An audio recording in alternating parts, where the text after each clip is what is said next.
যুদ্ধের প্রথাগত ধারার পরিবর্তনে এবার দৃষ্টি যাচ্ছে এমন এক প্রযুক্তির দিকে যা শব্দ নয়, গতির গর্জনে কাঁপাবে শত্রুর ঘাঁটি। কামানের পরিবর্তে বিদ্যুৎ চালিত এক নতুন ধরনের অস্ত্র নিয়ে হাজির হয়েছে জাপান। এর নাম রেলগান। এই অস্ত্রটি গোলা ছুঁড়ে আগুনে নয়, বরং বিদ্যুতের শক্তিতে। প্রচলিত গোলা বারুদের মতো বিস্ফোরণ নয়, রেলগানের গতি এবং অভিজ্ঞতাই যথেষ্ট লক্ষ্যবস্তু ধ্বংসে। টোকিওতে অনুষ্ঠিত সর্ববৃহৎ প্রতিরক্ষা প্রদর্শনীতে এবারের মূল আকর্ষণ ছিল এই রেলগান প্রযুক্তি। রেলগান তৈরি করেছে জাপানস acquisition technology and logistic agency নামের একটি সংস্থা।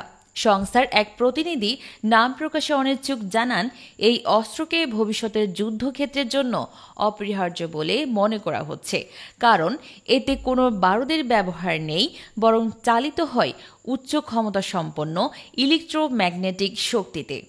শক্তিশালী চুম্বকীয় বলের সাহায্যে ধাতব প্রজেক্টাইল বা গুলেট ছোড়া হয় বিপুল গতিতে, যা সরাসরি আঘাত হানে শত্রুপক্ষের লক্ষ্যবস্তুতে। এতে ভবিষ্যতের ড্রোন, যুদ্ধজাহাজ, এমনকি হাইপারসোনিক ক্ষেপণাস্ত্র প্রতিহত করা সম্ভব হবে বলে মনে করা হচ্ছে। বিশ্বের বড় শক্তিধর দেশগুলো যুক্তরাষ্ট্র, চীন, ফ্রান্স ও জার্মানি রেলগান নিয়ে গবেষণায় থাকলেও জাপান ইতোমধ্যেই এক ধাপ এগিয়ে। 2023 সালে জাপানি নৌবাহিনী সফলভাবে একটি রেলগান সমুদ্রপৃষ্ঠ থেকে পরীক্ষামূলকভাবে নিক্ষেপ করে। বিশেষজ্ঞদের মতে শুধু যুদ্ধের রণকৌশলে নয়, জাপানের প্রতিরক্ষা শিল্পের দিক থেকেও রেলগান হতে যাচ্ছে এক যুগান্তকারী পদক্ষেপ। এই প্রযুক্তি পূর্ণ মাত্রায় কার্যকর হলে এটি ট্যাঙ্ক ও যুদ্ধবিমানের মতোই গুরুত্বপূর্ণ হয়ে উঠবে।